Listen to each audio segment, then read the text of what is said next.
lahat dito, yung mga neighboring provinces, mga Moro, na may mga kamag-anak dito, o you want also to participate because this is Mindanao, atin man ito.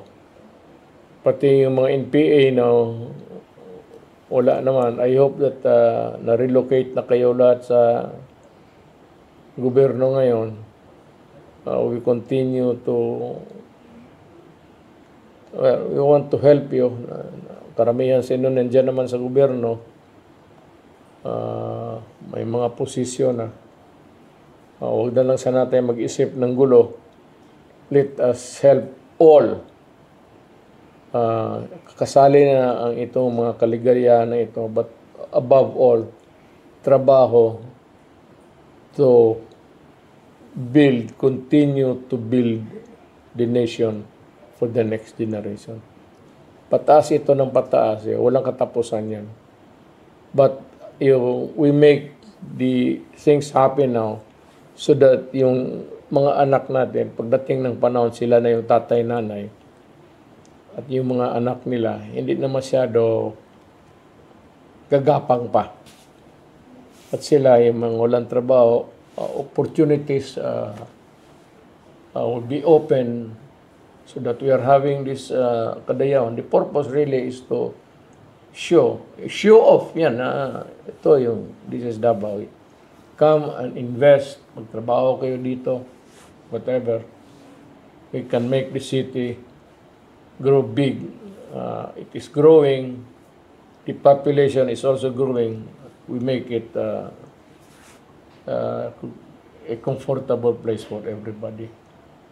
I am inviting everybody to participate and enjoy the Kadayawan.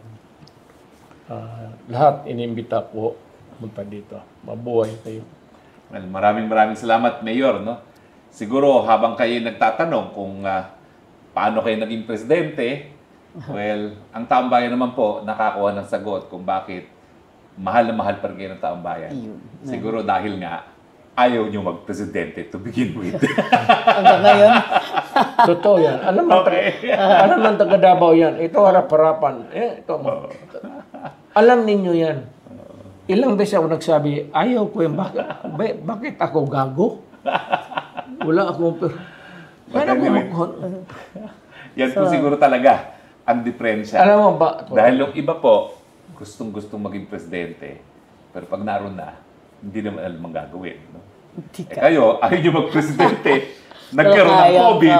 Napilitan kayo humanap ng paraan para mairaos ang bayan sa COVID. No? So yan po siguro. Ang advantage ko diyan is lawyer ako. Yes. Naging prosecutor ako. Naging mayor ako. So part of the problem really is law and order. Paano anuhin mo yung tapos yung how to administer. Nung mayor ako, nung na-presidente ko, hindi ako nahirapan. Hindi ko sabihin na mas maganda yung akin kaysa iba. Hindi ako nahirapan kasi sinasanay ako. Yun lang. Well, yan po ang mahigit isang oras kasama ang ating Mayor, Rodrigo Roa Duterte. At syempre po, gaya ng sinabi ni Mayor, sana po makisaya tayo dito sa Kadayawan ng Davao.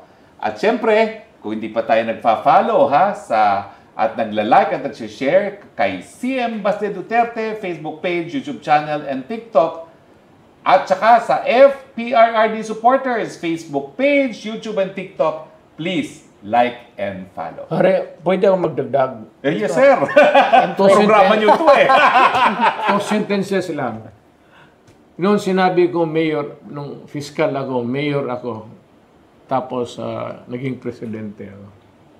Ngayon ako, civilian ako. Itong criminality, wala talagang, it has no place in Davao City. Kayong mga kriminal, kidnappers, hold-upper, gano'n, huwag kayong pumasok dito. At muli, maraming salamat sa pagtangkilik dito sa amin sa